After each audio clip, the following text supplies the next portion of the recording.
ये vote bank की राजनीति करने वालों ने हमारे जो पसमंदा मुसलमान भाई बहन हैं, उनका तो जीना भी मुश्किल करके रखा हुआ है।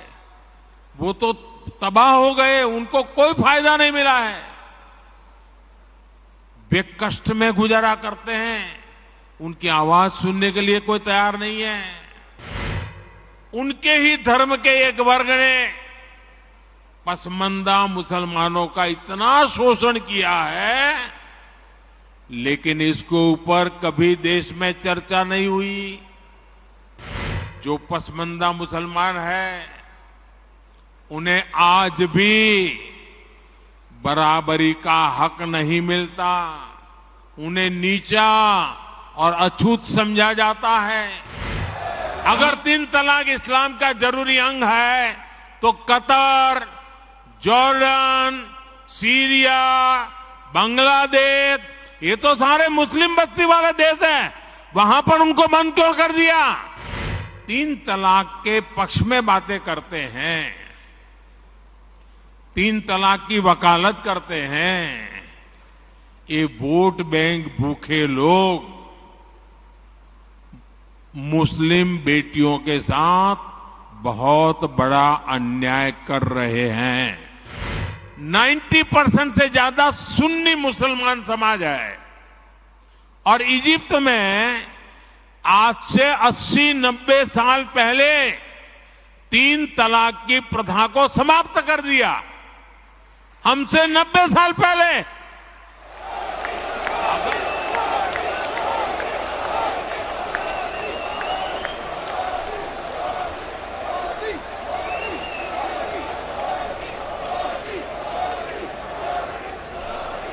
भारत माता की,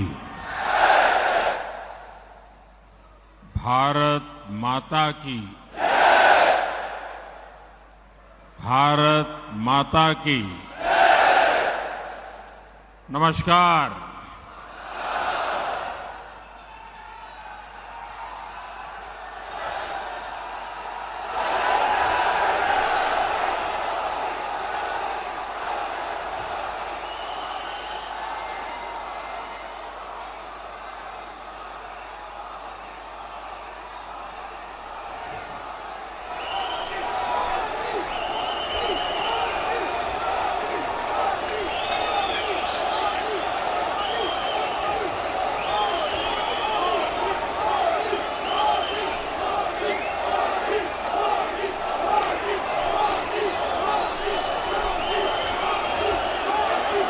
भारत माता की। मध्य प्रदेश की धरती भाजपा को दुनिया का सबसे बड़ा राजनीतिक दल बनाने में इस धरती की बहुत बड़ी भूमिका है।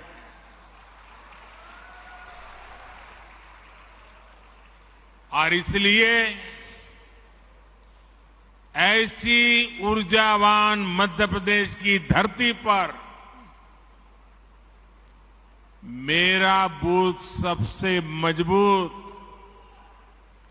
इस कार्यक्रम का हिस्सा बनते हुए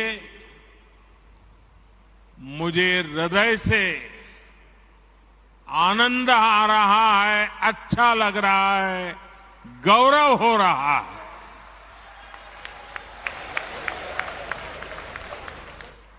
अभी कुछ ही देर पहले ही मुझे देश के 6 राज्यों को जोड़ने वाली 5 वंदे भारत ट्रेनों को एक साथ हरी झंडी दिखाने का अवसर भी मिला है।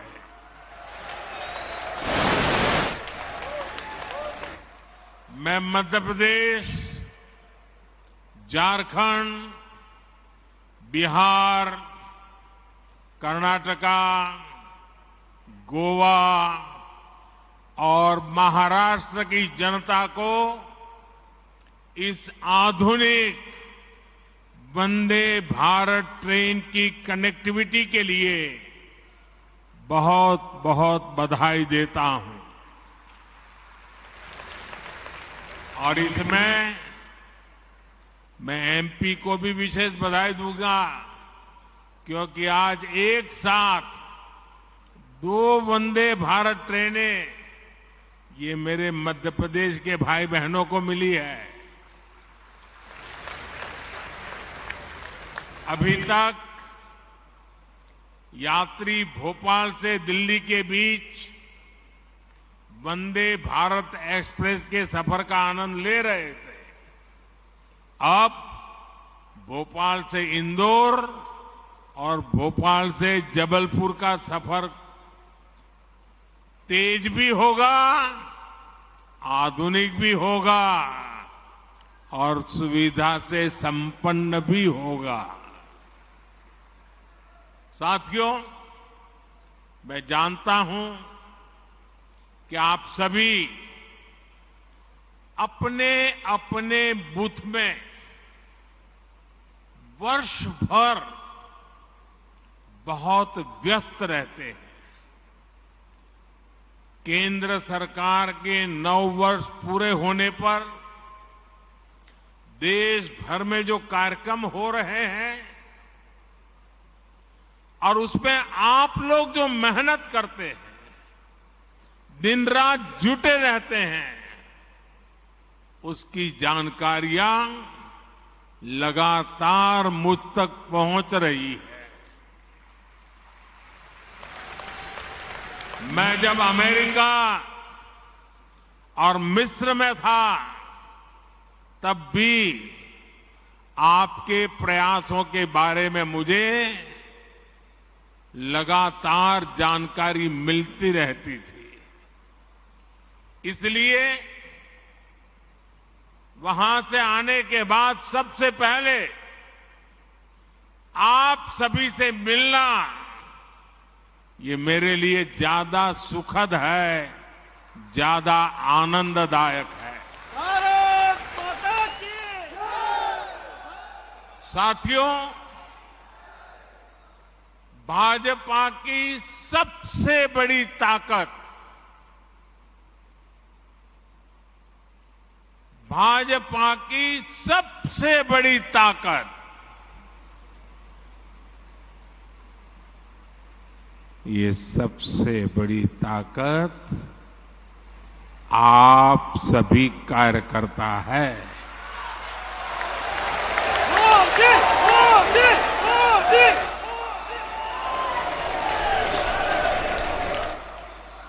और मैं नड्डा जी का, केंद्रीय भारतीय जनता पार्टी के नेतृत्व का, राज्यों के भाजपा के नेतृत्व का, मध्य प्रदेश भाजपा नेतृत्व का हृदय से अभिनंदन करता हूं इस कार्यक्रम की रचना के लिए, क्योंकि आज मैं एक साथ बूथ में काम करने वाले करीब 10 लाख कार्यकर्ताओं को वर्चुअली संबोधित कर रहा हूं।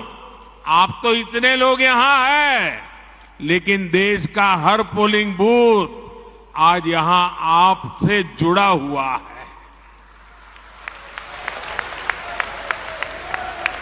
शायद किसी भी राजनीतिक दल के इतिहास में ग्रास रूट लेवल पर ऑर्गेनाइज वे में इतना बड़ा कार्यक्रम कभी नहीं हुआ होगा। इतना बड़ा कार्यक्रम आज हो रहा है। एक और बात मैं गर्व से आज कहना चाहता हूं, मुख्यमंत्रियों की मीटिंग होना, पार्टी के अध्यक्षों की मीटिंग होना, महासचिवों की मीटिंग होना, प्रदेश कार्य समितियों की मीटिंग होना, जिला कार्य समिति, मंडल कार्य समिति को होना,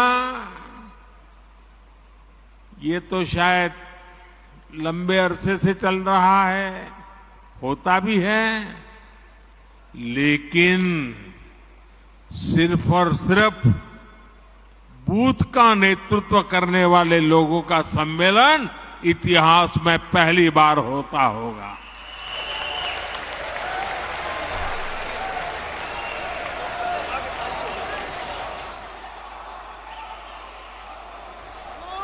साथियों, आप सिर्फ बीजेपी ही नहीं, आप सब सिर्फ दल ही नहीं, देश के संकल्पों की सिद्धि के भी मजबूत सिपाही है। भाजपा के हर कार्यकर्ता के लिए देश हित सर्वोपरि है। दल से बड़ा देश है।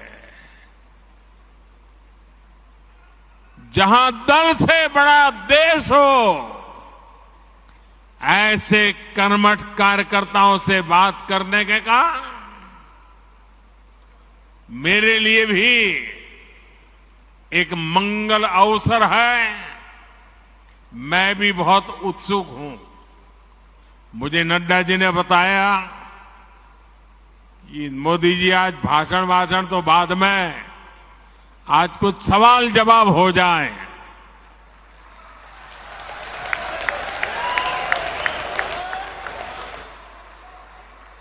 मैंने भी बात को मान लिया।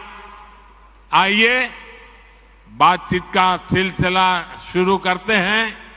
हमारी बहन जी वहां से जैसे भी आगे आज्ञा करेगी, मैं अपनी गाड़ी आगे चलाऊंगा।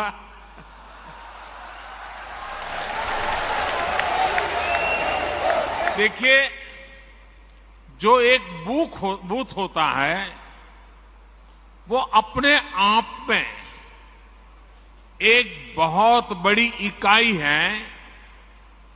हमें कभी भी बूथ की इस इकाई को छोटा नहीं समझना चाहिए। हमें अपने बूथ में राजनीतिक कार्यकर्ता से भी ऊपर उठकर समाज के लिए सुख दुख के साथी के रूप में अपनी पहचान बनानी चाहिए। और बहुत सी ऐसी चीजें होती हैं जिसमें जमीन का फीडबैक बहुत जरूरी होता है। जो बूथ के हमारे साथी हैं, वे इसमें बहुत बड़ी भूमिका निभाते हैं। प्रधानमंत्री भी या मुख्यमंत्री भी अगर कोई सफल नीति बनाता है तो मान लेना किसी न किसी बूथ के कार्यकर्ता के दी हुई जानकारी की ताकत बहुत बड़ी होती है। हम भारतीय जनता पार्टी के कार्यकर्ता उनमें से नहीं है जो एयर कंडीशन कमरों में बैठकर पार्टियां चलाते हैं और फतवे निकालते रहते हैं। हम तो वो लोग हैं जो गांव-गांव जाकर गर्मी हो, बारिश हो, कड़कड़ाती ठंड हो, हर मौसम, हर परिस्थिति में जनता के बीच जाकर के खुद को खपाने वाले यहां लोग हैं। और इस वजह से बूथ का बहुत मजबूत होना बहुत स्वाभाविक है।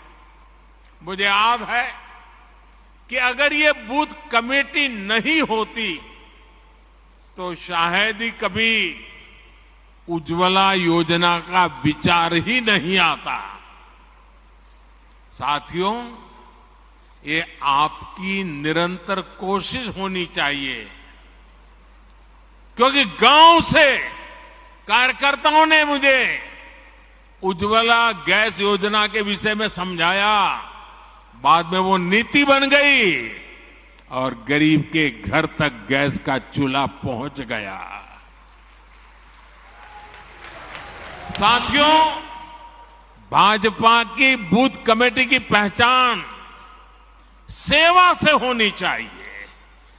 बूथ के अंदर रोज आंदोलन संभव नहीं है, तू मैं संभव नहीं है, और इसके लिए बूथ की अंदर भाजपा की पहचान सेवाधारी की होनी चाहिए, सेवा भाव की होनी चाहिए। और इसके लिए छोटे छोटे समझे जाने वाले काम जो लोगों को बहुत छोटे लगते हैं लेकिन बहुत उपयोगी होते हैं। अब जैसे गांव में कहीं न कहीं तो आपको बैठने की वो जगह होगी, किसी पेड़ के नीचे बैठते होंगे, किसी चाय के ठेले के पास जाके बैठते होंगे। क्या कभी आपने सोचा है कि सुबह अखबार पढ़ लिए, शाम को दोपहर के बाद वहां जाएंगे, एक खटिया में सारे अखबार लगा देंगे और गांव वालों जिसको भी अखबार पढ़ना होगा वहां आएगा, बैठेगा, अखबार पढ़ेगा, देश और दुनिया की बात करेगा। आपने तो अखबार पढ़ लिया था, लेकिन वो अखबार अब पूरे बूथ के लोगों के काम आ रहा है। देखिए, कोई खर्चा नहीं, वो आपको आपका नेता मानने लग जाएगा कि नहीं मानने लग जाएगा। कभी कभी हम अखबार में एडवर्टाइजमेंट देखते हैं, भारत सरकार की एडवर्टाइजमेंट आती है, राज्य सरकार की एडवर्टाइजमेंट आती है, अपने पार्टी के नेताओं की तस्वीर उसमें होती है। क्या हम एक नियम बना सकते हैं कि अपने बूथ के अंदर एक जगह फिक्स करें और अखबार में जो एडवर्टाइजमेंट आई है उसको उस दिन काट करके उसको एक बड़ा बोर्ड बना करके वहां लटका दें। आपके बूथ के लोगों को पता चल जाएगा कि भाई आज की खबर कहां है, उस पेड़ के नीचे वो लटकता है ना, चलो वहां चले जाते हैं, देख लेते हैं। बहुत बड़ी ताकत बन जाती है। एक छोटा सा ब्लैक बोर्ड बना सकते हैं बूथ के अंदर। आप हर दिन एक कार्यकर्ता को जिम्मेवारी दो, आज भाजपा की जो अच्छी खबरें हैं, देश की अच्छी खबरें हैं, वो ब्लैक बोर्ड में देख लीजिए। बूथ के लोग आएंगे, जाएंगे, जरूर पढ़ेंगे। मैंने एक कार्यकर्ता देखा, वो फर्स्ट एड बॉक्स अपने यहां रखता था। वो फर्स्ट एड बॉक्स के कारण उस इलाके के सारे लोग उसके घर आते जाते रहते थे। इससे गांव के लोगों में विश्वास बढ़ेगा कि अगर कोई समस्या हुई, कोई उपचार करवाना है, तो वो भाजपा के अपने भाई है ना, उसके घर में फर्स्ट एड बॉक्स है, चलो भाई पहुंच जाते हैं। घर में किसी की बीमारी है, थर्मोमीटर चाहिए, चलो उसके यहां से ले आते हैं। घर में कोई तकलीफ है, चलिए गर्म पानी की थैली चाहिए, चलिए उनके यहां मिल जाएगी, मांग करके ले आते हैं। आप एक सामाजिक नेता बन जाएंगे। देखिए, बूथ के अंदर संघर्ष की जरूरत नहीं होती है, सेवा ही एकमात्र माध्यम होता है। आप अपने अखबार, जैसा मैंने कहा, पढ़ने की व्यवस्था पर जोर दें। कुछ अपने मैगजीन होते हैं, कमल संदेश है, और भी हमारी पार्टी के कई अखबार निकलते हैं। जैसे मैं गुजरात में था, वहां मनोगत नाम का अखबार निकलता था। ये मैगजीन जो आता है, हमने तय करना चाहिए कि भाई चलिए मंडे को ये मैगजीन इस घर में देंगे, फिर दूसरे दिन सुबह जाके मांगेंगे, कल आपने पढ़ लिया होगा, ले लेंगे, दूसरे दिन दूसरे के घर देंगे, फिर 24 घंटे के बाद जाएंगे, फिर वहां से ले लेंगे। हमारा एक कमल संदेश होगा, हमारा एक मैगजीन होगा, तय करेंगे। अगला आने तक घर घर वो घूमता रहेगा, 30-40 घरों में जाएगा, फिर वापस आएगा। आप खुद तो अपने लिए खर्चा करते हैं, पढ़ते हैं, लेकिन वही अगर आप मोहल्ले में पहुंचा देंगे तो फायदा होगा। अब देखिए, गांव में खेती के समय यूरिया खरीदने के लिए गांव वाले निकलते हैं। हर कोई अलग अलग जाता है, हर कोई न कोई व्हीकल करके उठा करके ले आता है। मान लीजिए आपने गांव वालों को इकट्ठा कर दिया, उनका एक व्हाट्सएप ग्रुप बना दिया और आपने उनको कहा, अच्छा भाई देखिए, बताओ किसको कितना यूरिया चाहिए, चलिए 2-4 लोग मेरे साथ, और हम सब मिलकर के पूरा गांव का यूरिया एक ही व्हीकल में ले आए तो किराया कम हो जाएगा, गांव के लोगों का पैसा बच जाएगा। वो आपको तारीफ करेंगे कि नहीं करेंगे? आपका गौरवगान करेंगे कि नहीं करेंगे? आपका कोई खर्चा हुआ क्या? नहीं हुआ। ऐसे छोटे छोटे काम हमने देखा है कि गांव हो या शहर, अगर कुछ करने की भावना सब में ही होती है, पर अक्सर माध्यम नहीं होता है। लेकिन जैसे ही कोई व्यक्ति माध्यम बन जाता है, नेतृत्व करने लग जाता है, तो सेवा भाव वाले लोग उसके साथ जुड़ ही जाते हैं भैया। अगर कोई व्यक्ति घर घर जाकर कहता है कि कोई पुरानी किताब है तो मुझे दे दीजिए, आप देखेंगे हर घर से बच्चे आकर खुद अपनी किताब आपको पुरानी दे देंगे। आप जरा घर में उस किताबों को ठीक कर ले बूथ के कार्यकर्ता, और फिर जो गरीब बच्चे हैं उनमें वो किताब बांट दे अपने बूथ में। हर गरीब परिवार के पास किताब पहुंच जाएगी। आप उनको लगेगा अरे मेरे बच्चे पढ़ाई करें, इसकी वो चिंता कर रहा है।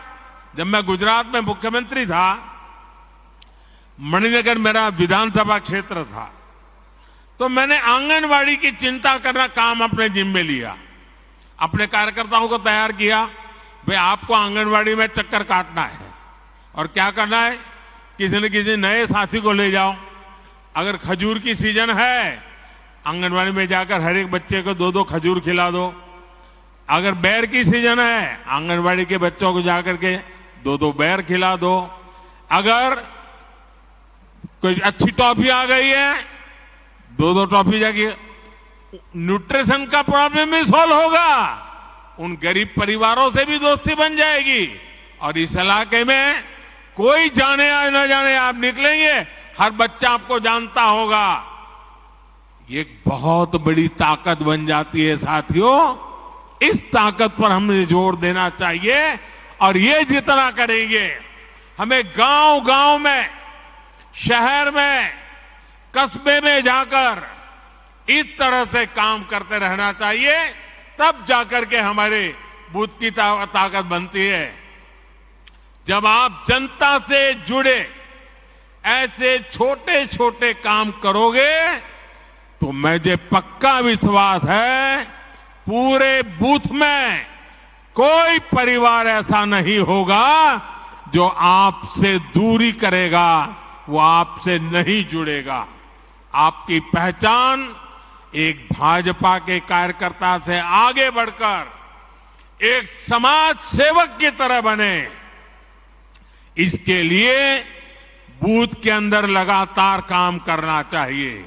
और यहां से आप बूथों में जाने वाले हो, अलग अलग बूथ में रहने वाले हो, वहां जरूर जाकर के इन चीजों का प्रयोग कीजिए।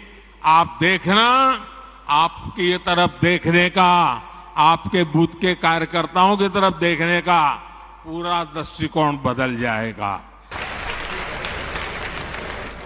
देखिए, कार्यकर्ता के दिल में और ज्यादा काम करने की भूख होना, ये भी बहुत बड़ी ताकत है। आंध्र गारू को मेरा अभिनंदन। देखिए, 2047 में जब हमारे देश की आजादी के 100 साल होंगे और हम देश को विकसित भारत बनाना चाहते हैं, लेकिन भारत विकसित तभी होगा जब गांव विकसित होगा। और इसलिए हर गांव का संकल्प बनना चाहिए कि 2047 के पहले हमें अपना कार्य क्षेत्र, गांव होगा, पंचायत होगी, नगर होगा, महानगर होगा, हमें उसे भी डेवलप बनाना है, समस्याओं से मुक्त करना है। और इसके लिए छोटे छोटे प्रयास ही बहुत बड़ी असर दिखा सकते हैं। जैसे कि हमारा गांव कैसे हरा भरा हो, कैसे गांव में स्वच्छता को लेकर हम अलग अलग कार्यक्रम शुरू कर सकते हैं, हम गांव में सोलर को कैसे बढ़ाएं, सोलर एनर्जी की गांव में कैसे आदत डालें। आज भारत सरकार सोलर एनर्जी पर इतना जोर दे रही है, हमारे भाजपा बूथ कार्यकर्ता ये ठान ले कि अगर किसी गांव में 100 घर है तो अगले 2 साल में वहां सौर ऊर्जा का ज्यादा से ज्यादा उपयोग हो। हमारे किसान हो, उनको समझाएं, सोलार पंप का उपयोग करिए, आपका पैसा भी बच जाएगा। ज्यादा से ज्यादा लोग कैसे सोलार लगवाए, हम उनको प्रेरित करें। काम सरकार का नहीं है, जनता जनार्दन में ले जाने का एक सकारात्मक तरीका है। उसमें बैंकों से जो कैसे मदद मिलती है, उनको बैंकों से मदद कैसे दिलवाए, आर्थिक सहयोग बैंकों से मिलता है, उन तक कैसे पहुंचे, उनको इनकी जानकारियां हम कैसे दें। आप जानते हैं, केंद्र सरकार के प्रयासों से स्कूलों में ड्रॉप आउट रेट बहुत तेजी से कम होता जा रहा है, लेकिन फिर भी भाजपा कार्यकर्ता ये सोचे कि मैं जिस बूथ में काम करता हूं वहां कोई ड्रॉप आउट नहीं होगा। बेटा हो या बेटी 100% पढ़ेंगे, इसके लिए मैं काम करूंगा। मुझे बताइए, भाजपा के कार्यकर्ताओं को काम करना चाहिए कि नहीं करना चाहिए? आपका बूथ मजबूत होगा कि नहीं होगा? आपके गांव में से अशिक्षा जाएगी कि नहीं जाएगी? कोई बच्चा अगर बीच में स्कूल छोड़ रहा है, हम उसको पहचान ले, उसको मिलने जाए, उसके माँ बाप को मिलने जाए, उसको स्कूल ले जाए, सेवा भी होगी, भाजपा का काम भी हो जाएगा। अगर उसको कोई आर्थिक परेशानी है, किताब नहीं है, लिखने के लिए नोटबुक नहीं है, आप गांव के 2 लोगों से कहेंगे आओ भाई इन 2 बच्चों के लिए भी 2 नोट ले आइए, उनको यूनिफॉर्म नहीं है, आओ भाई 2 बच्चों के लिए यूनिफॉर्म ले आओ। आप देखिए, धीरे धीरे आप परिवर्तन ले आएंगे। अब कुछ बच्चे कुपोषित होते हैं, हम गांव के अंदर कुपोषण कैसे मिटा सकते हैं? मैंने अभी बताया मेरा मणिनगर का अनुभव। हम गांव के लोगों को ले जा सकते हैं। इतना ही नहीं, किसी को कहेंगे भाई जन्मदिन आंगनवाड़ी में मनाओ, आपके पिताजी की मृत्यु की तिथि है, आंगनवाड़ी में मनाओ, आपकी शादी की सालगिरह है, आंगनवाड़ी में मनाओ, घर से कुछ बना करके ले आओ, चलो इन 30-40 बच्चे होते हैं, खिलाओ, कुपोषण भी जाएगा और उनको अपना जन्मदिन मनाने का आनंद भी आएगा। मैं मानता हूं कि हमने ऐसे तरीके ढूंढने चाहिए। और जितने जैसे जहां पर डेयरी का काम है, वो दूध इकट्ठा कर करके पिला सकते हैं। मैं समझता हूं कि यही तरीके होते हैं जिन तरीकों से हम बहुत तेजी से आगे बढ़ सकते हैं। और मैं मानता हूं इसका आदत लोगों को भी लगेगा, ऐसा नहीं है कि नहीं लगेगा। और इसलिए मेरा आग्रह है कि हम इन बातों को ज्यादा महत्व दें। अपने गांव के अंदर इसी प्रकार के काम को, अब जैसे अंकुरित मूंग होता है, अंकुरित चना होता है, अपने घर में करें 100 ग्राम, इतना अंकुरित हो जाएगा। आपने वहां बांट दिया आंगनवाड़ी में, आंगनवाड़ी के बच्चों का कुपोषण से लड़ाई लड़ने की ताकत आएगी, पोषण बढ़ेगा। देखिए, सरकार की योजनाओं से ज्यादा समाज की शक्ति जुड़ जाती है तो निश्चित परिणाम अवश्य मिलते हैं।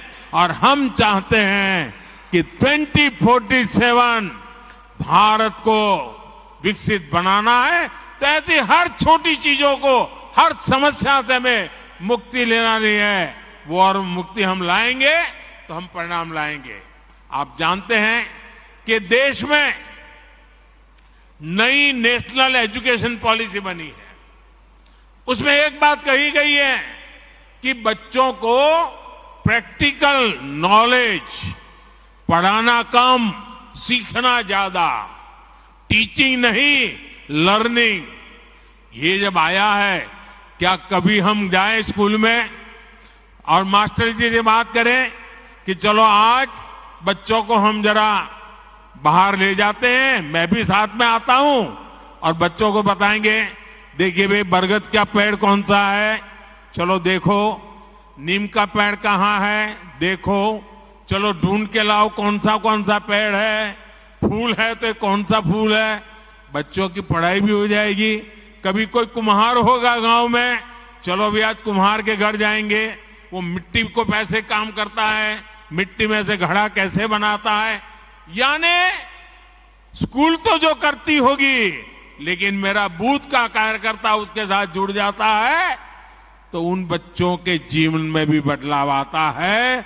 और नई एजुकेशन पॉलिसी, हमारी नेशनल एजुकेशन पॉलिसी अपने आप लागू हो जाती है।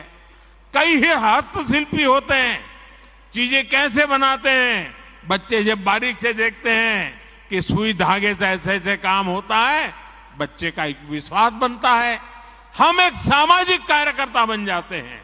और इसलिए मैं बूथ के भाजपा से कार्यकर्ताओं से यही कहूंगा कि आप वहां के जनजीवन से जुड़िए, उनकी रोजमर्रा की जिंदगी से जुड़िए।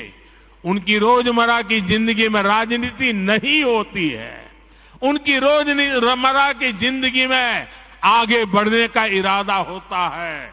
उस आगे बढ़ने के इरादे को पहचानिए और अपने आप को उसके साथ जोड़िए, वो आपके साथ जुड़ जाएगा।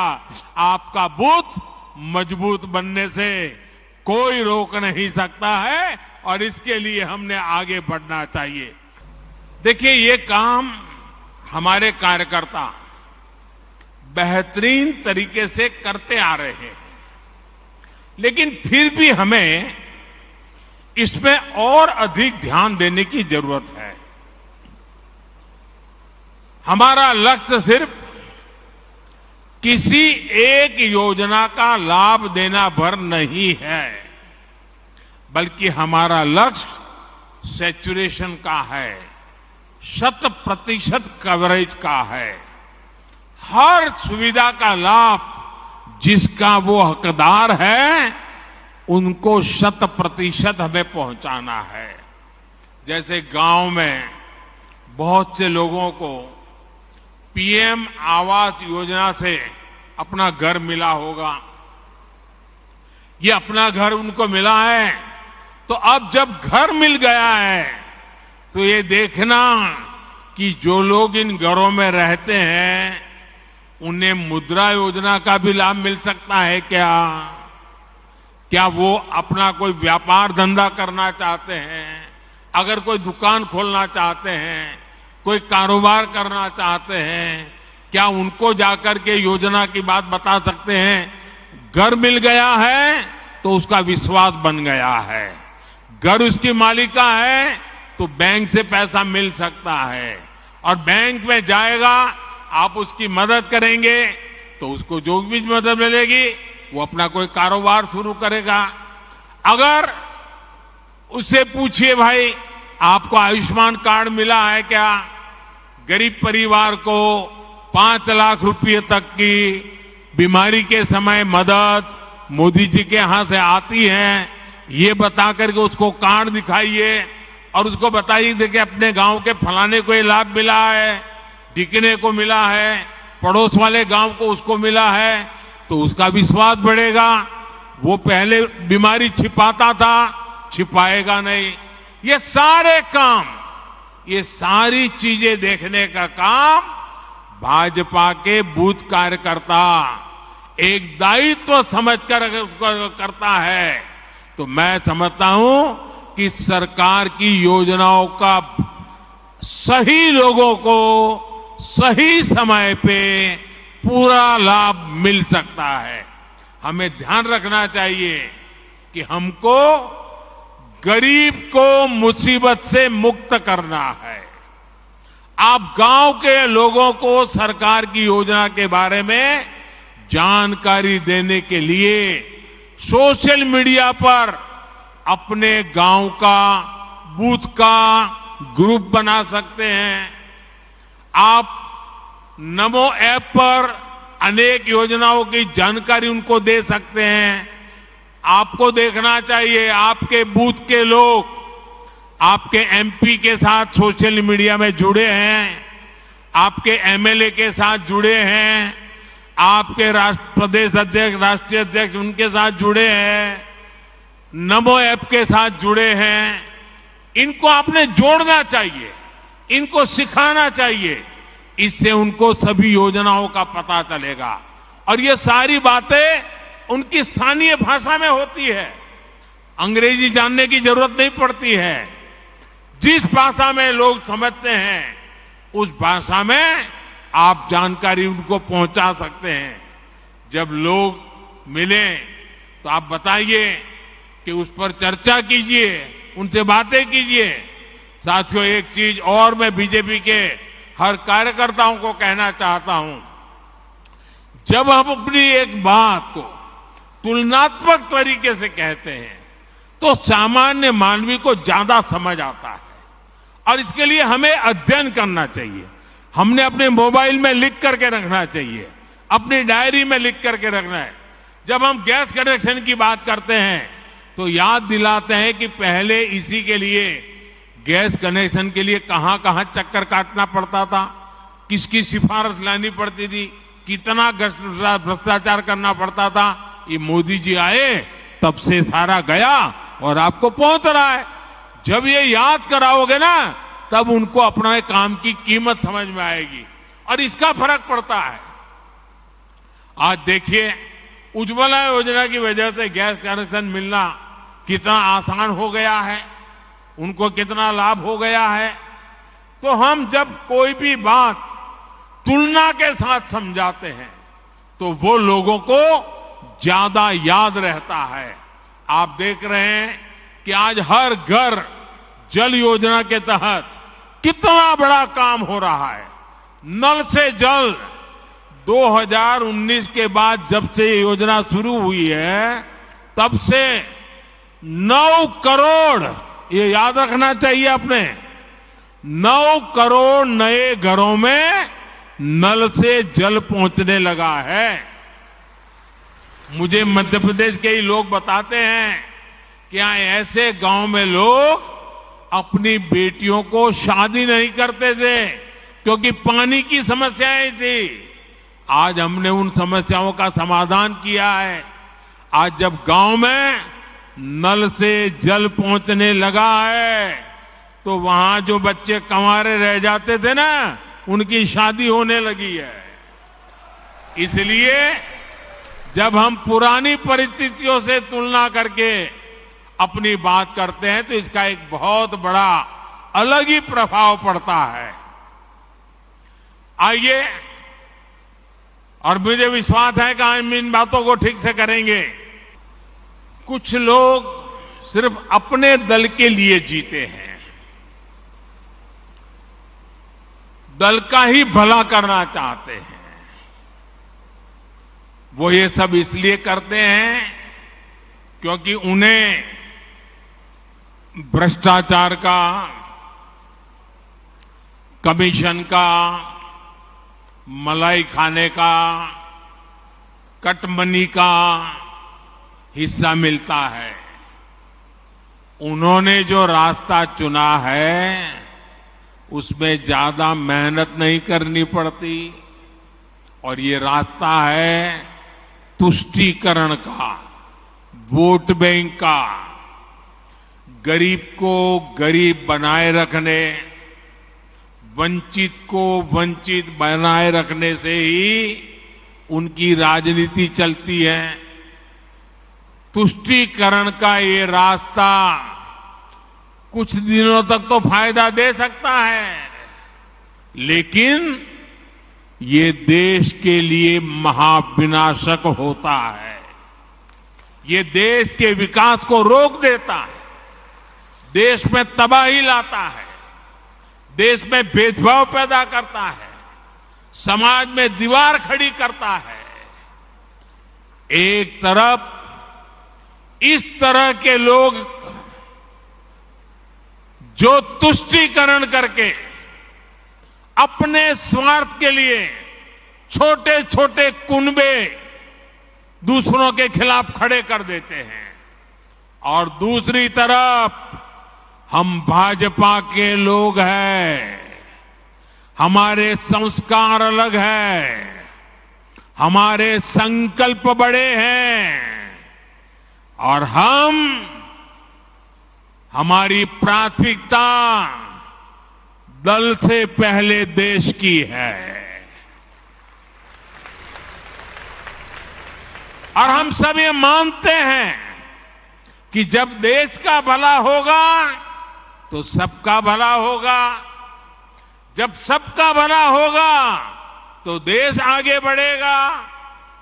और इसलिए भाजपा ने ये तय किया है कि हमें तुष्टीकरण के रास्ते पर नहीं चलना है, वोट बैंक के रास्ते पर नहीं चलना है।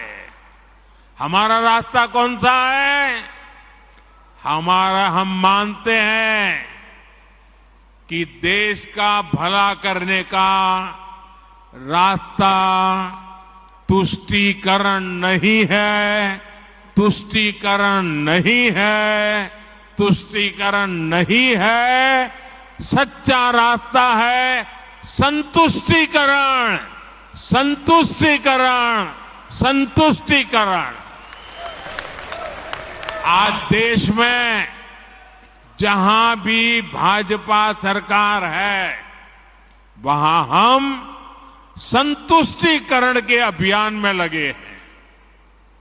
संतुष्टीकरण का रास्ता मेहनत वाला रास्ता होता है, उसमें पसीना बहाना पड़ता है।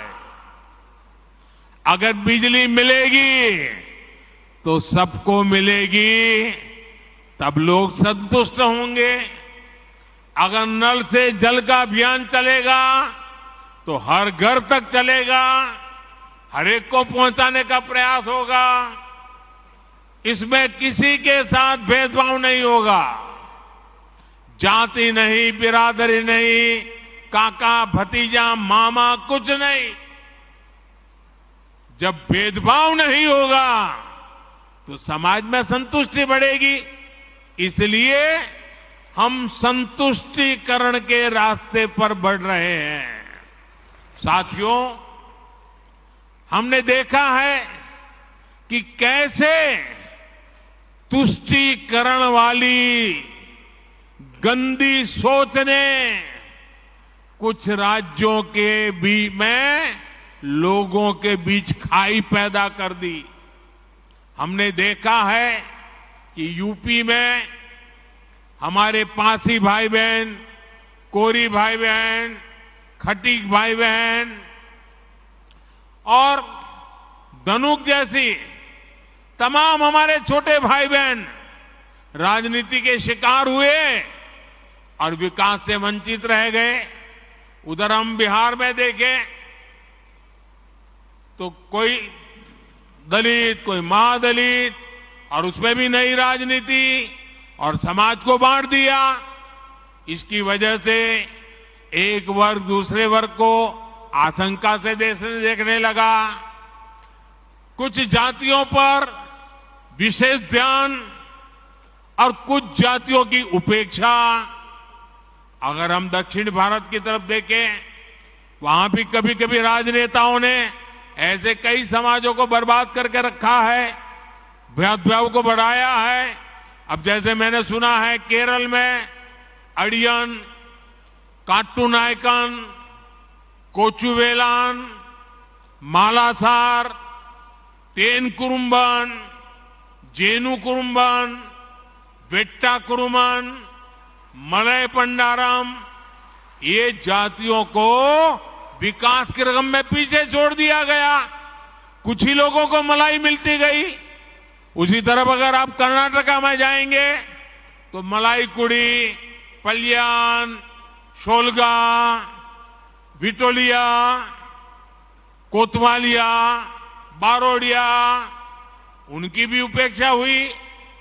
अगर हम तेलंगाना में जाएंगे, कुलिया, जातपुर, चेंचू, मन्नादोरा, हमारे तमिलनाडु में एरवल्लन, काडर, कोंडाकपूर, मलैवेडन, पालयन, मुडुगर, इन सब को पीछे छोड़ दिया।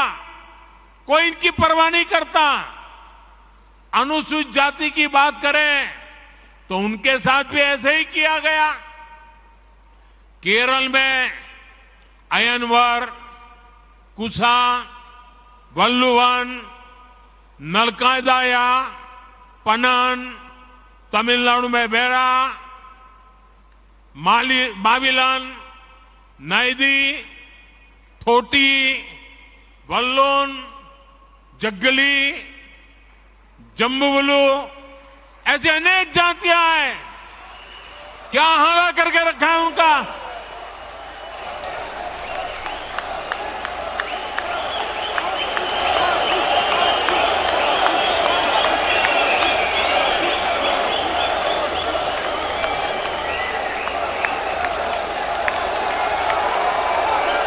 मेरे पास लंबी लिस्ट है।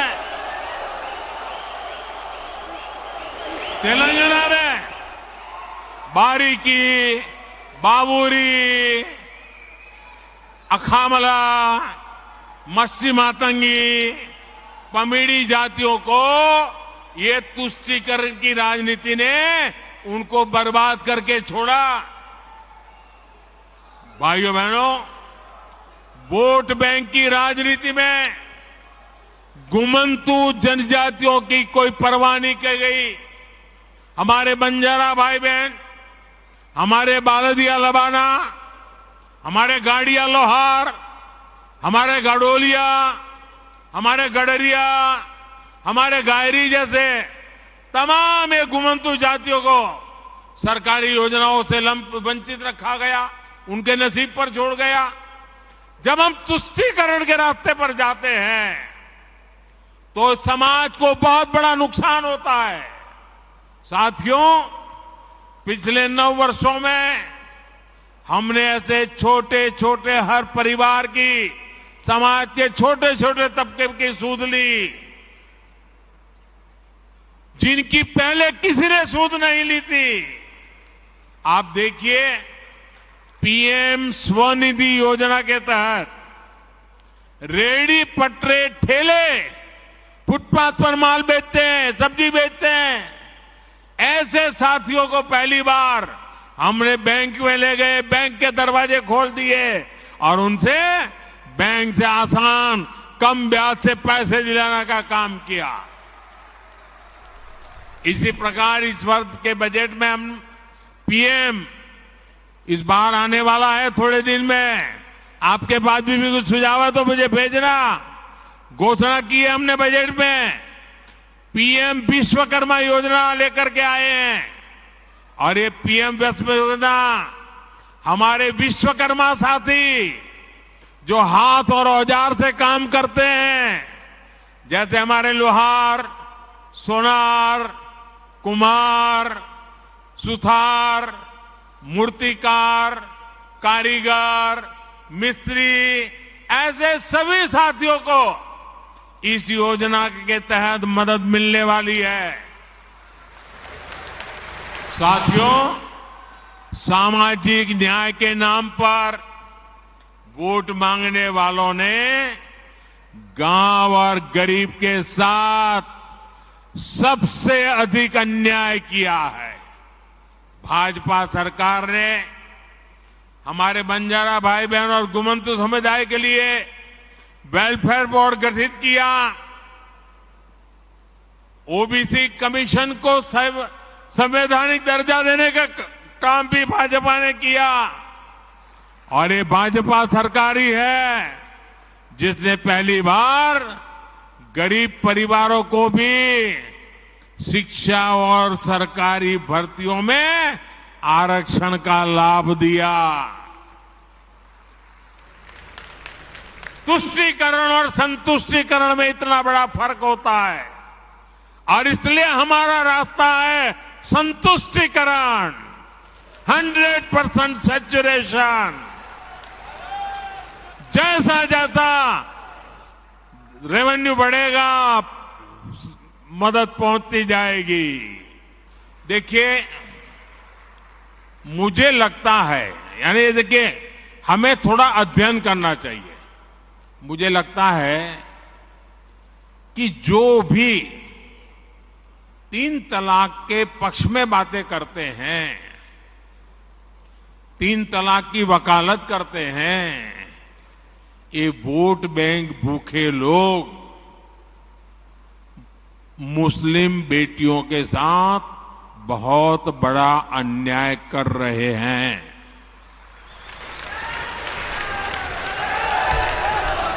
अच्छा, कुछ लोगों को लगता है कि भाई ये 3 तलाक से तो सिर्फ महिलाओं की बात हो रही है। 3 तलाक से जो नुकसान होता है ना, वो सिर्फ बेटियों को होता है ऐसा नहीं है, उसका दायरा उससे भी बड़ा है। आप सोचिए,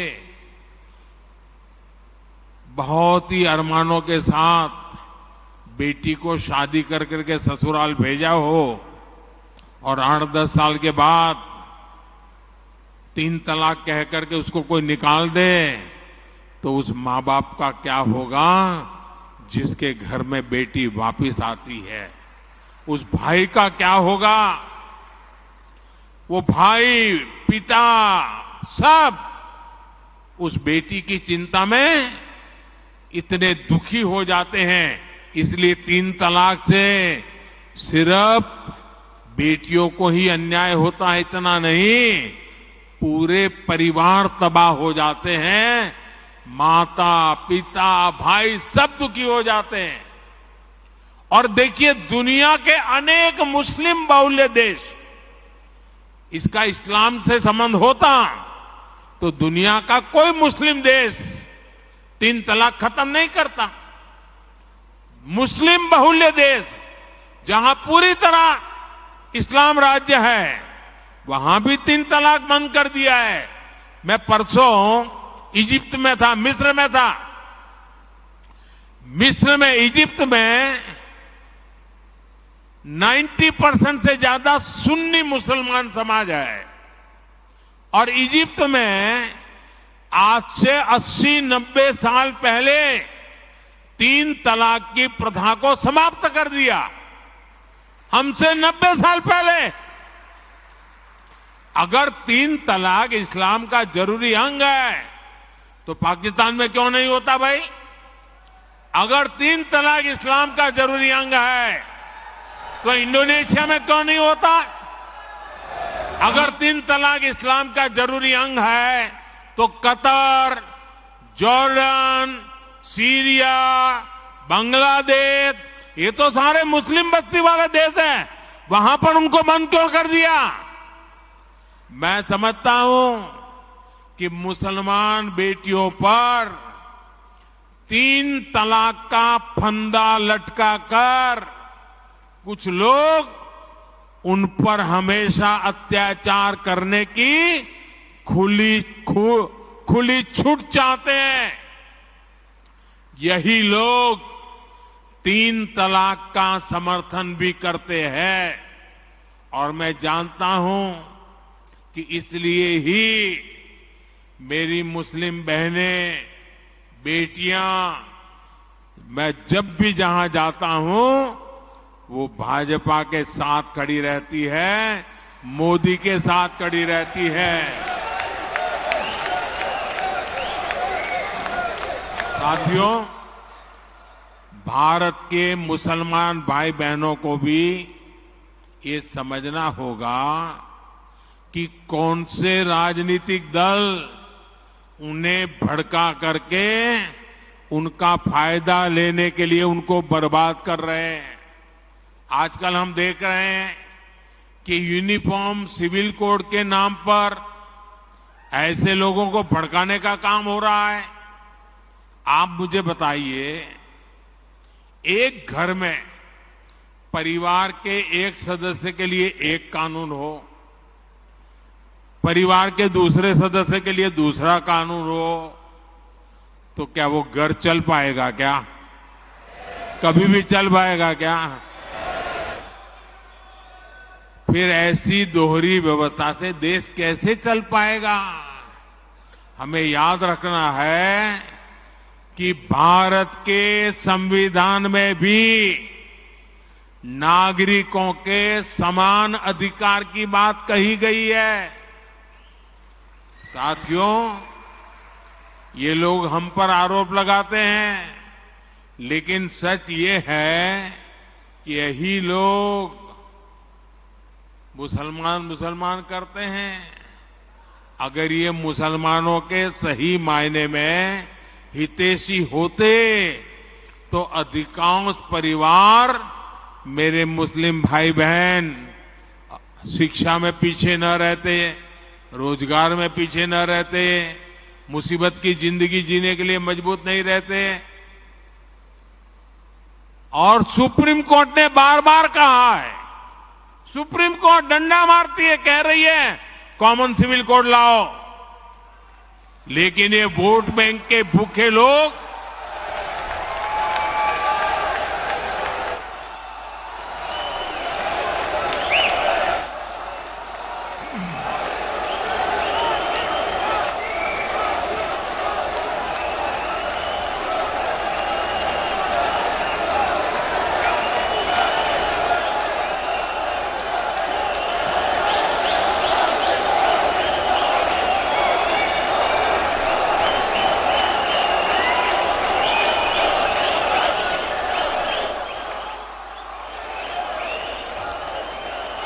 अच्छा, मैं आपको एक और बात बताना चाहता हूं।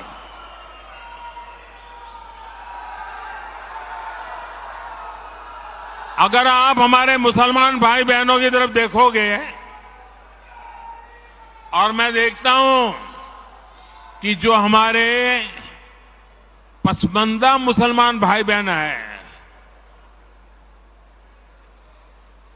ये वोट बैंक की राजनीति करने वालों ने हमारे जो पसमानदा मुसलमान भाई बहन हैं, उनका तो जीना भी मुश्किल करके रखा हुआ है। वो तो तबाह हो गए, उनको कोई फायदा नहीं मिला है। वे कष्ट में गुजारा करते हैं, उनकी आवाज सुनने के लिए कोई तैयार नहीं है। उनके ही धर्म के एक वर्ग ने पसमानदा मुसलमानों का इतना शोषण किया है, लेकिन इसके ऊपर कभी देश में चर्चा नहीं हुई।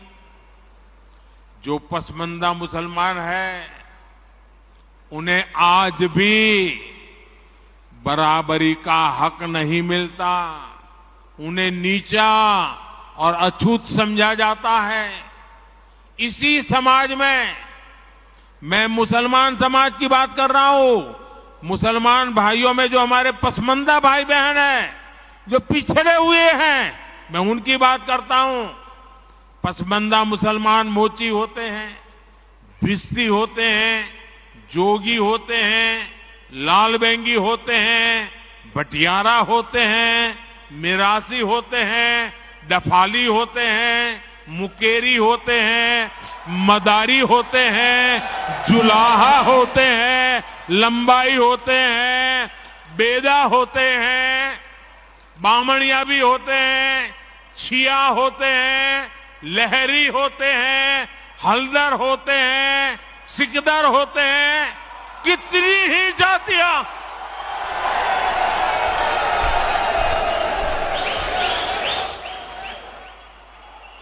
ये सब इतने पिछड़े रहे हैं, इनके साथ इतना भेदभाव हुआ है। भाइयों बहनों, इस भेदभाव का नुकसान उनकी कई पीढ़ियों को भुगतना पड़ा, लेकिन भाजपा देश के हर नागरिक के लिए सबका साथ, सबका विकास की भावना से काम कर रही है। आयुष्मान भारत योजना ने उन्हें भी स्वास्थ्य सुविधा का हक दिया है। पीएम आवास योजना के तहत उन्हें भी अपना पक्का घर मिल रहा है। बीजेपी के कार्यकर्ता जब इन तथ्यों और तर्कों के साथ मुसलमान भाई बहनों के पास जाएंगे तो उन्हें ज्यादा बेहतर तरीके से समझाएंगे और उनका भ्रम भी दूर होगा। और इसलिए आपने जो सवाल मुझे बहन जी पूछा है, बड़े विश्वास के साथ जाइए और उनके सुख दुख दूर करने में, उनकी कठिनाइयों को दूर करने में एक कार्यकर्ता के नाते समानता का भाव से आप प्रयास कीजिए। जरूर वो आपकी बात मानेंगे, समझेंगे भी। अच्छा, आपको याद होगा, जरा मैं पुरानी बात याद कराता हूं। हमने 2014 का चुनाव देखा है और 2019 का भी चुनाव देखा है। देखा है ना? याद है ना? 2014 के हालात क्या थे, याद है ना? 2019 के हाल क्या थे, याद है ना? भाजपा के जो घोर विरोधी दल है, 2014 हो या 19, वो कितने ही घोर विरोधी थे, लेकिन उन दोनों चुनावों में हमने देखा कि इतनी छटपटाहट नहीं दिखी जितनी आज दिख रही है।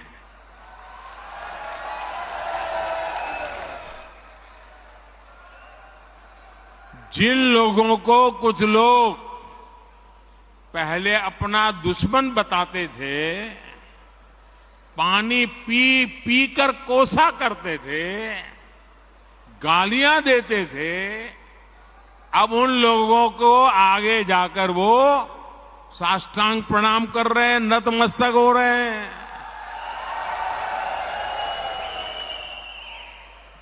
ये उनकी मजबूरी है। ये विपक्षी दलों की हरकतों से, उनकी घबराहट से साफ है कि देश की जनता ने 2024 के चुनाव में भाजपा को वापस लाने का मन बना लिया है।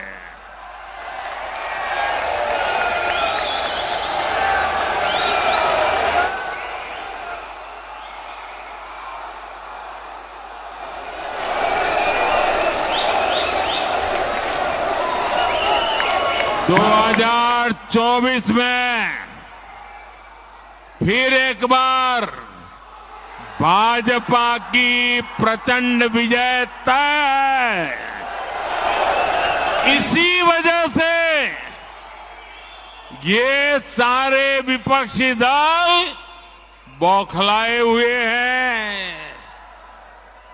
इसलिए इन्होंने तय किया है कि चुनाव से कुछ महीने पहले किसी भी तरीके से जनता को गुमराह करके, कुछ लोगों को बरगलाकर, झूठे आरोप लगाकर सत्ता हासिल की जाए। आप जरा प्यार से बैठिए भैया। आपका उत्साह, जब बूथ में आप जाएंगे वहां उत्साह दिखाना। आजकल जरा ध्यान से सुनिए, आपको मजा आएगा। एक बात मैं आपको बताता हूं। आप बैठिए, आगे आने की कोशिश मत कीजिए भैया, आप बैठिए। आजकल एक नया शब्द बहुत पॉपुलर किया जा रहा है। वो शायद शब्द आपके कान पर भी आया होगा। वो जो नया शब्द पॉपुलर किया जा रहा है, वो शब्द है गारंटी। बार बार शब्द आता है गारंटी। भाजपा के कार्यकर्ताओं की ये बहुत बड़ी जिम्मेदारी है कि लोगों को बताएं कि असल में ये विपक्षी दल किस चीज की गारंटी है। जानना चाहिए ना भाई, ये विपक्षी सब जो है वो किस चीज की गारंटी है। ये सारे लोग, ये दल गारंटी है भ्रष्टाचार की। ये गारंटी है लाखों करोड़ रुपयों के घोटालों की। कुछ दिन पहले इनकी एक फोटो ऑप कार्यक्रम हुआ था, मिलकर के फोटो निकालने का एक कार्यक्रम हुआ था। इस बैठक में शामिल दलों के इतिहास को देखेंगे तो पता चलेगा कि वो सब मिलकर के, जितने भी लोग वो फोटो में दिखते हैं ना, एक एक को जरा देख लीजिए, उन सबका मिलकर के टोटल लगाएंगे तो ये सारे मिलकर के कम से कम 20 लाख करोड़ के घोटाले की गारंटी है।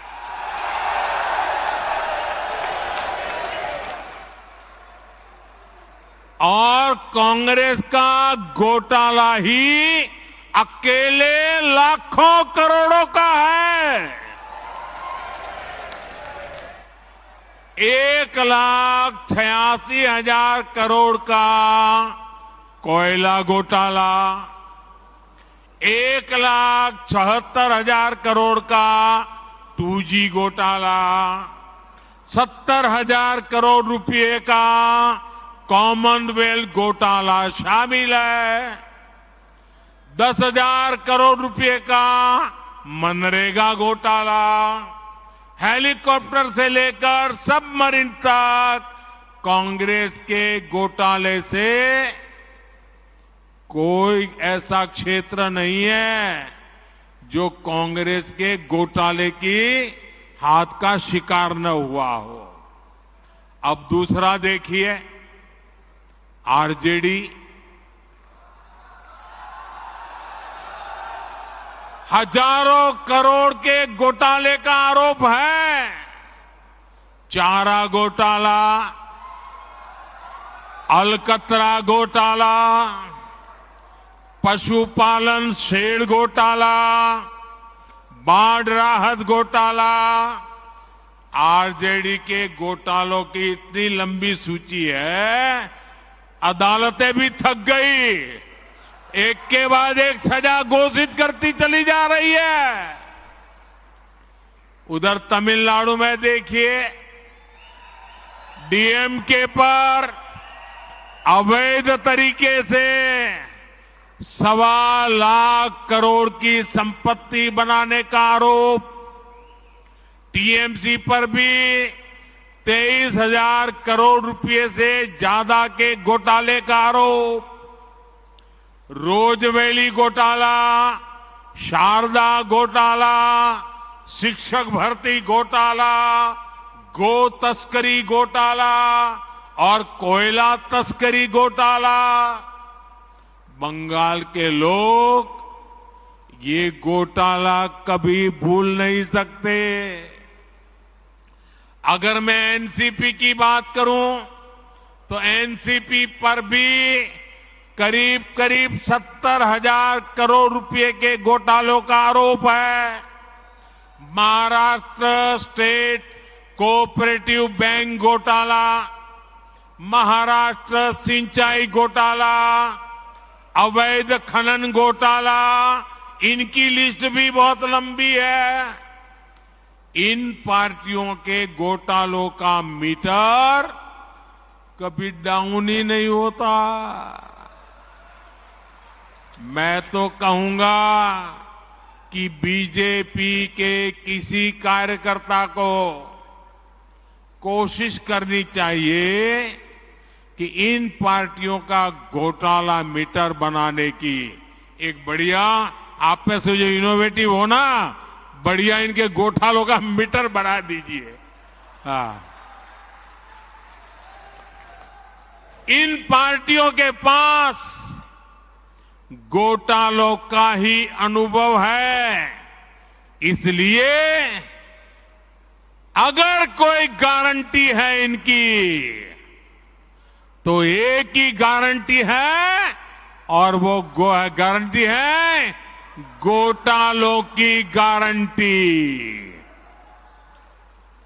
अब देश को तय करना है, क्या ये घोटालों की गारंटी को देश स्वीकार करेगा? देश स्वीकार करेगा? लेकिन दोस्तों, मैं आपके बीच में से पल करके बड़ा हुआ हूं, आपसे साथ काम करते करते आपने मुझे यहां पहुंचाया है, तो आज मैं भी एक गारंटी देना चाहता हूं।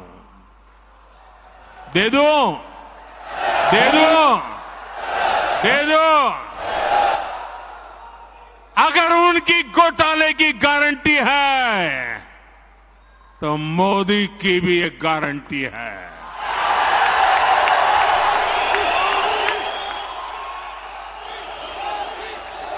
और मेरी गारंटी है, हर घोटालेबाज पर कार्रवाई की गारंटी।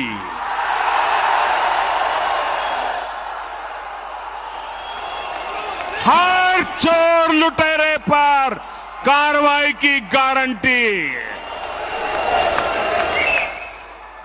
जिसने गरीब को लूटा है, जिसने देश को लूटा है, उसका हिसाब तो हो करके रहेगा।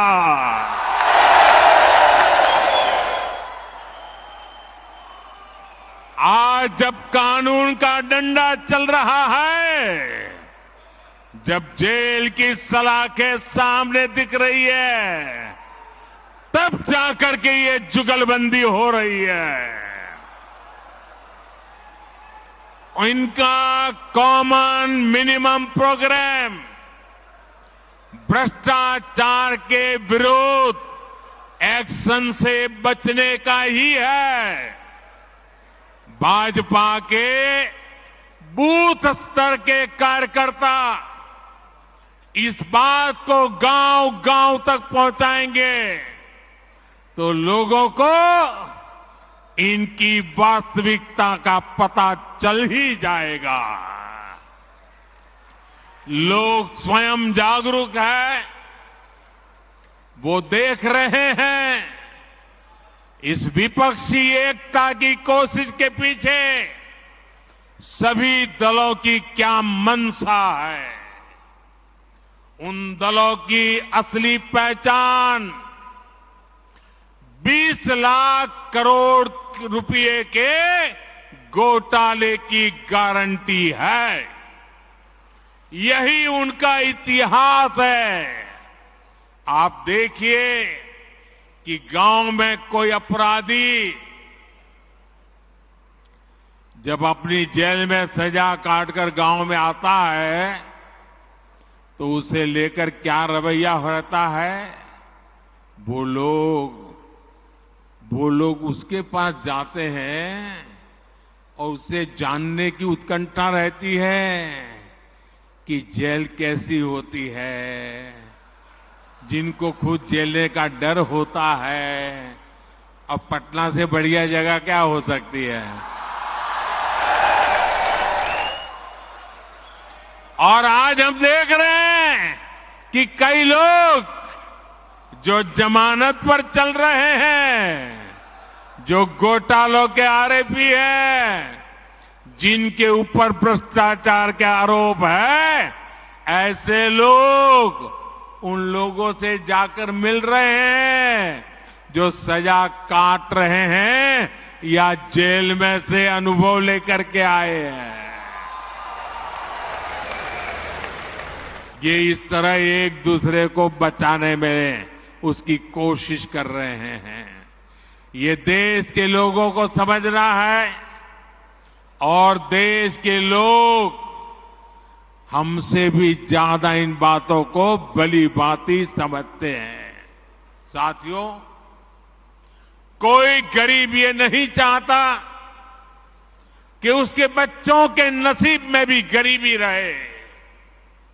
हमें लोगों को ये बताना होगा कि उन्होंने अपने बच्चों का भविष्य सुधारने के लिए जिनको वोट दिया उसका क्या परिणाम हुआ।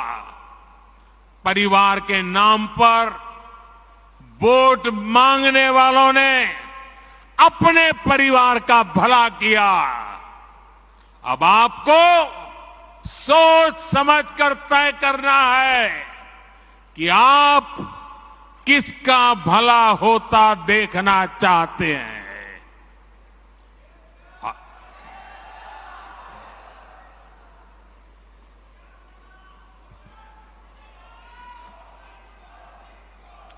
आपको गांधी परिवार के बेटे बेटी का विकास करना हो तो फिर कांग्रेस को वोट दीजिए। आपको मुलायम सिंह जी के बेटे का भला करना है तो फिर समाजवादी पार्टी को वोट दीजिए।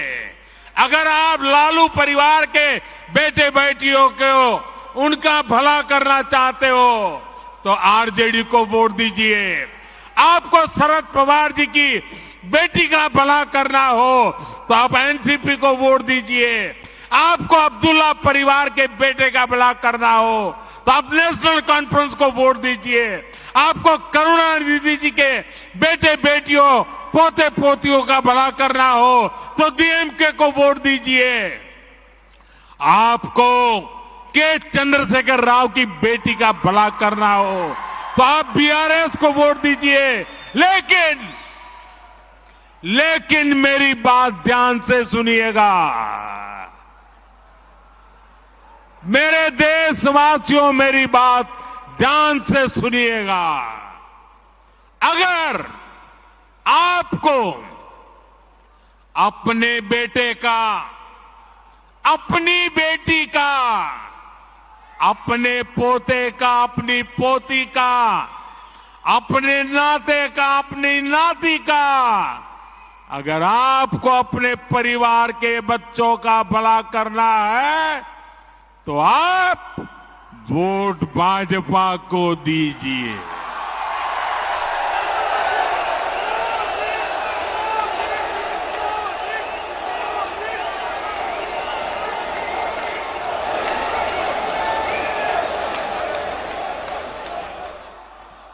देखिए, आज भारत दुनिया के उन देशों में है जहां विकास तेजी से हो रहा है और महंगाई दर नियंत्रण में है। आप कल्पना कर सकते हैं कि कोरोना के बाद दुनिया के कितने ही देश हैं जहां महंगाई ने सारे रिकॉर्ड तोड़ दिए हैं। उन देशों में गरीब हो, मध्यम वर्ग हो, आज महंगाई की वजह से हाहाकार मचा हुआ है। आप हमारे पड़ोस में ही देखें तो पाकिस्तान में महंगाई दर कितनी है? 38% से ज्यादा महंगाई है, 38%। श्रीलंका में महंगाई दर कितनी है? 25% से ज्यादा है। बांग्लादेश में महंगाई कितनी है? 10% के आसपास है। और भारत में महंगाई का दर कितना है? 5% से भी कम है। यानी कोरोना के बावजूद, इतने समय से चले जा रहे युद्ध के बावजूद भारत में हमने महंगाई को बेकाबू नहीं होने दिया है। और आपने ये बात बहुत अच्छी कही कि भाजपा सरकार का जोर तो लोगों को ज्यादा से ज्यादा बचत कराने पर है। अब जैसे मोबाइल डेटा का उदाहरण ले, ये आपको काम आएगा जरा। ये जो मोबाइल डेटा है ना, आप कभी यूट्यूब दिखना फलाना करते होंगे तो आपको जरा ध्यान करना। आज हर भारतीय हर महीने करीब करीब 20 जीबी डेटा इस्तेमाल करता है। आप मोबाइल फोन का उपयोग करते हैं, 20 जीबी डेटा। अगर 2014 से पहले जब हमारे देश में कांग्रेस की सरकार थी, उस समय 1 जीबी डेटा अगर आप उपयोग करते थे तो उसकी कीमत लगती थी 300 रुपया, करीब 300 रुपया। उस हिसाब से अगर आज आप देखते तो आपका मोबाइल का बिल हर महीने कम से कम 6,000 रुपया महीने आता। अगर 2014 वाली कांग्रेस की सरकार के हिसाब से देखें तो आज मोबाइल का फोन एवरेज आपका 6,000 रुपया आता। लेकिन भाजपा सरकार ने डेटा को गरीब के लिए बिल्कुल सस्ता कर दिया है। इसलिए अब आपका मोबाइल 20 जीबी डेटा के लिए उसको कितना देना पड़ता है? मुश्किल से 200-300 रुपया देना पड़ता है। मतलब कि आपका करीब 5,000 रुपया हर महीने बच रहा है। जिसके भी पास मोबाइल है करीब 5,000 रुपया बच रहा है। आप गांव के लोगों को समझा सकते हैं कि मोदी सरकार होने का मतलब क्या होता है। एक और उदाहरण देता हूं मैं आपको, एलईडी बल्ब का। जब कांग्रेस के समय के ये जो लट्टू होते ना, ये एलईडी बल्ब 300-400 रुपये में बिकता था। 300-400 रुपया। आज बीजेपी सरकार में एलईडी बल्ब की कीमत हो गई 50-60 रुपया। कहां 300-400 और कहां 50-60। और बीते वर्षों में जो करीब 40 करोड़ सस्ते एलईडी बल्ब दिए गए, उसकी वजह से गरीब और मध्यम वर्ग का हर साल जो बिजली का बिल था वो करीब 20,000 करोड़ रुपया कम हुआ है। ये 20,000 करोड़ रुपया लोगों के जेब में कहीं न कहीं बचा है। किसी का 100, किसी का 200, किसी का 500। आपने प्रधानमंत्री भारतीय जन औषधि परियोजना यानी पीएम बीजेपी के बारे में भी सुना होगा। आप दवाई की दुकानें, जन औषधि दुकानें देखा होगा आपने। आप पोलिंग बूथ में जाइए ना, लोगों को जरूर है जन औषधि दुकान वाला जरूर बताना। आज जन औषधि के स्टोर में उत्तम से उत्तम प्रकार की दवाई सस्ते से सस्ते में मिलती है। इस स्टोर की वजह से गरीब का करीब 20,000 करोड़ रुपया बचा है। अगर एक परिवार में 60, 70, 80 साल के बुजुर्ग है और डायबिटीज है, अगर उनको महीने में 2,000 की दवा लगती है तो जन औषधि केंद्र में 100-150 रुपये में दवाई मिल जाती है और उनका महीना भर निकल जाता है। ये लोगों का पैसा बचाने का भाजपा का ये तरीका है। दोस्तों, आपके बूथ में ऐसे भी बहुत लोग होंगे जिन्होंने आयुष्मान भारत योजना का लाभ लिया है। आयुष्मान भारत योजना से गरीबों को अस्पताल में 5 लाख रुपए तक के मुफ्त इलाज की सुविधा मिलती है। इस योजना की वजह से करीब 5 करोड़ लोगों ने अस्पताल में भर्ती होने के बाद अपना इलाज कराया और 1 पैसे का खर्च नहीं हुआ है। अगर आयुष्मान भारत योजना नहीं होती तो इन गरीबों को अपने इलाज में 80,000 करोड़ रुपए से ज्यादा खर्च करना पड़ता। अभी 80,000 करोड़ बचा कि नहीं बचा? ये गरीब का भला हुआ कि नहीं हुआ? ये मध्यम वर्ग के परिवार का भला हुआ कि नहीं हुआ? साथियों, गरीबों की सेवा का ये भाव, गरीब की जेब की चिंता भाजपा हर पल उनकी मदद में खड़ा रहता है और यही भाजपा की पहचान है। लेकिन विपक्ष की पार्टियां कैसे गरीब और मध्यम वर्ग की जेब काट रही हैं, ये भी देश के लोगों को बताना चाहता हूं। ये विपक्षी लोग पेट्रोल की कीमतों पर बहुत हाय तौबा मचाते हैं। देश के लोगों को राहत देने के लिए केंद्र सरकार ने 2 साल में 2 बार एक्साइज ड्यूटी कम की है। लेकिन ज्यादातर राज्यों में जहां बीजेपी सरकार नहीं है, वहां इन राजनीतिक दलों ने इस कटौती का लाभ जनता में ट्रांसफर नहीं किया है। इन राज्यों ने अपने स्टेट का वेट बढ़ाकर जनता से वसूली का अभियान चालू रखा है। आज यूपी, गुजरात, हरियाणा, उत्तराखंड, जहां भाजपा सरकार है ना, वहां पेट्रोल की कीमत 100 रुपये से कम है।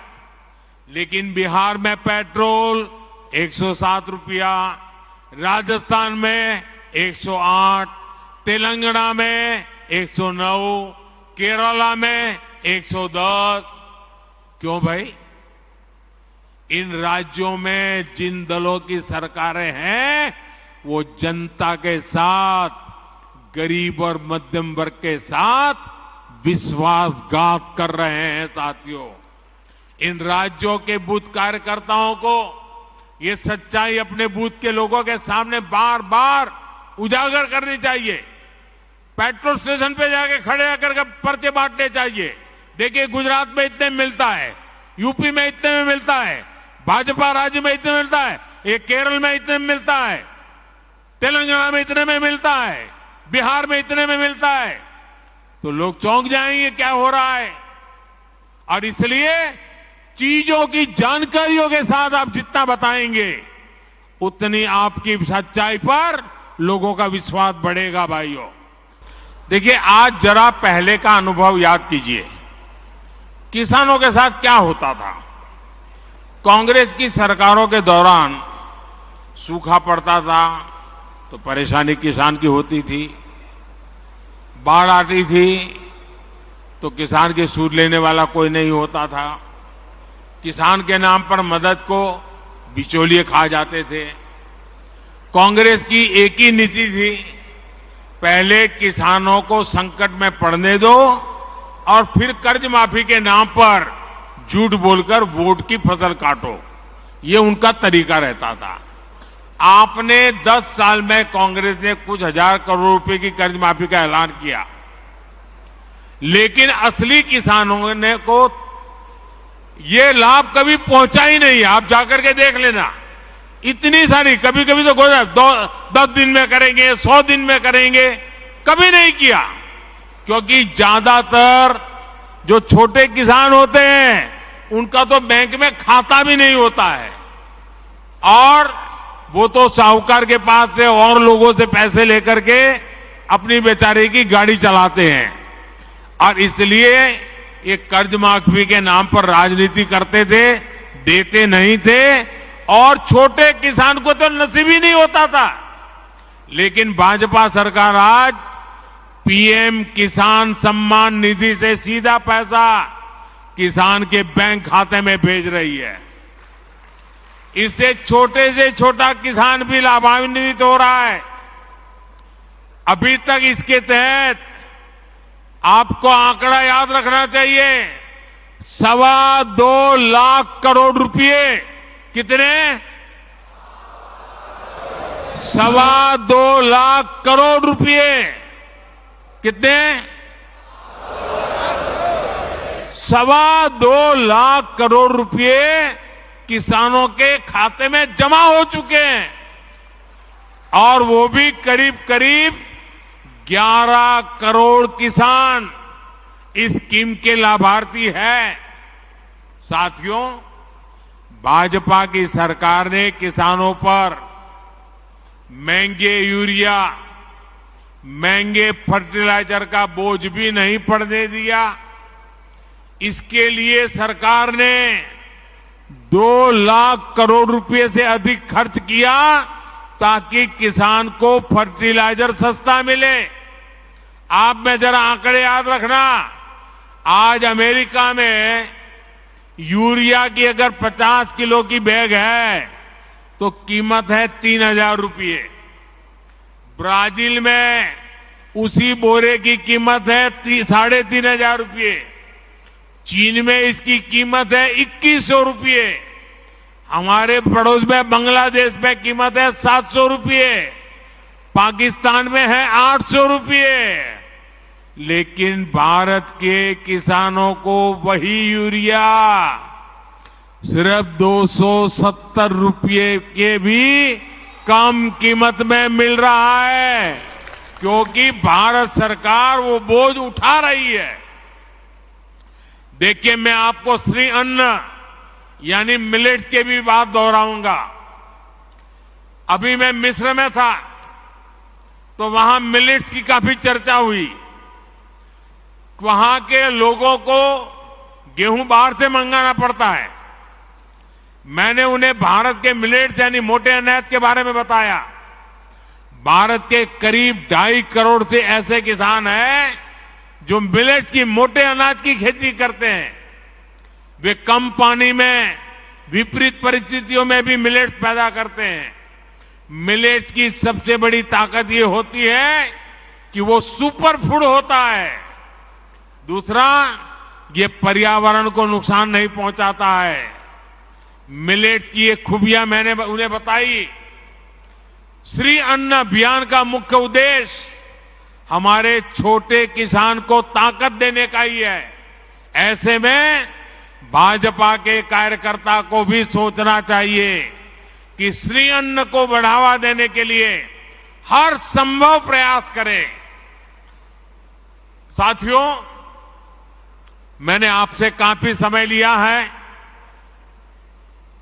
और देश भर में देख रहा हूं टीवी पे लाखों कार्यकर्ता वहां बैठे हुए नजर आ रहे हैं।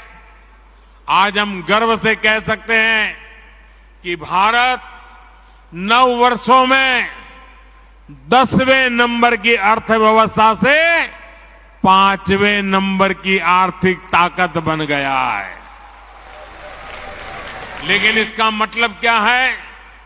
इसका अर्थ यही है कि बीते 9 वर्षों में भारत और भारतीयों की कमाई बढ़ी है, समृद्धि में हिस्सेदारी बढ़ी है। आज जब हमारा निर्यात रिकॉर्ड स्तर पर है तो उसका लाभ किसानों को भी होता है और रोजगार निर्माण पर भी होता है। आज जब हमारी फैक्ट्रियां, हमारे उद्योग रिकॉर्ड उत्पादन करते हैं, जब रिकॉर्ड विदेशी निवेश आता है तो उसका लाभ भी सबसे अधिक हमारे युवाओं को होता है। ये समय, ये कालखंड भारत के युवा बेटे बेटियों का है। पिछले 9 वर्ष भारत के आत्मविश्वास को लौटाने के थे। अब आजादी का अमृत काल अमृत पीढ़ी के संकल्पों की सिद्धि का है। साथियों, बीजेपी के सुशासन का एक ही मंत्र है। ये मंत्र देश की कमाई का विस्तार कर उस समृद्धि का लाभ हर भारतीय तक पहुंचाने का है। भाजपा एक तरफ देश के संसाधन बढ़ाने की नीति पर चलती है, देश की तरफ हर लाभार्थी तक पहुंचने का ईमानदार प्रयास करती है। इसलिए पिछले 9 वर्षों में देश में लाभार्थियों का एक बड़ा वर्ग तैयार हुआ है। जो पहले वंचित था उसे अब वरीयता मिल रही है। यही तो सच्चा सामाजिक न्याय है, जिसकी कामना पूज्य बापू से लेकर डॉक्टर अंबेडकर और लोहिया जी तक हर महापुरुष ने की थी। हमें इसी रास्ते पर आगे बढ़ना है और हमें बीजेपी का कार्यकर्ता होने के नाते एक और बात को ध्यान रखना है। सीट चाहे कोई भी हो, उम्मीदवार चाहे कोई भी हो, हमारा उम्मीदवार एक ही है। हमारा उम्मीदवार एक ही है और वो उम्मीदवार है कमल। कमल ही हमारा उम्मीदवार है। हमें हर घर कमल से बड़ा कुछ नहीं है। हमारे लिए कमल ही सब कुछ है। जनता को ये भी लगे कि जहां कमल है वहीं पर उसकी समस्याओं का समाधान है। इसलिए हमें कमल के निशान के साथ अपनी पहचान बढ़ानी है। हमें गर्व से कमल के निशान को अपने सीने पर लेकर चलना है। हम अक्सर देखते हैं कि सिर्फ चुनाव के दौरान ही कमल के निशान को बैनर तख्तियों में छपवाया जाता है, लेकिन अब हमें कमल के निशान को हर जगह, हर कार्यक्रम में प्रमुखता देनी चाहिए। हमें यह भी देखना है कि कमल से जो जुड़ा है उसकी पहचान सेवा से हो, समाज का हित करने वाले की हो। आज जो यहां से 2,500 से ज्यादा कार्यकर्ता हमारे विस्तारक अलग अलग राज्यों में जा रहे हैं, उन्हें भी इसी का विशेष ध्यान रखना है। ये अभियान आपके लिए एक तपस्या से कम नहीं है। जिस गांव में आप जाएं, वहां के लोगों के साथ, समाज के साथ उन्हीं की तरह जीवन जिए, ना अलग रहें और ना ही अलग दिखें, और अपने आत्मीय संबंध गांव के लोगों से ऐसे बनाएं कि वो आपकी वापसी के लिए आपसे आग्रह करते रहें। जाने के बाद भी आपका संपर्क बना रहना चाहिए, चिट्ठी चपाती चलती रहनी चाहिए। साथियों, मैं आज देश के प्रबुद्ध मतदाता का भी फिर से आभार व्यक्त करना चाहता हूं। आर्थिक हो या सामाजिक, देश आज निर्णायक फैसले इसलिए ले रहा है क्योंकि दशकों बाद देश के लोगों ने एक मजबूत और स्थिर सरकार चुनी है। आज पूरी दुनिया में भारत को लेकर इतनी पॉजिटिविटी इसलिए है क्योंकि यहां एक मजबूत सरकार है। आने वाले 25 साल यानी आजादी के अमृत काल में विकसित भारत के निर्माण के लिए यही स्थिरता, यही मजबूती, यही हमारे लिए आवश्यक है। हमें इसीलिए आगे बढ़ना है। इसी संदेश के साथ हमें बूथ बूथ पर अपने संवाद को आगे बढ़ाना है।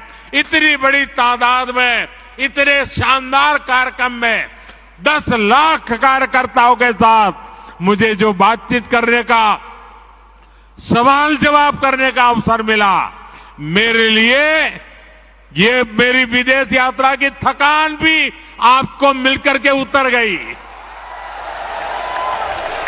ये आपका प्यार, ये आपकी ऊर्जा, ये और नए काम करने की ताकत देती है। मैं फिर एक बार आपको बहुत बहुत बधाई देता हूं, बहुत बहुत शुभकामनाएं देता हूं। मेरे साथ जोर से बोलिए, भारत माता की, भारत माता की, भारत माता की, वंदे वंदे वंदे वंदे वंदे वंदे वंदे वंदे वंदे।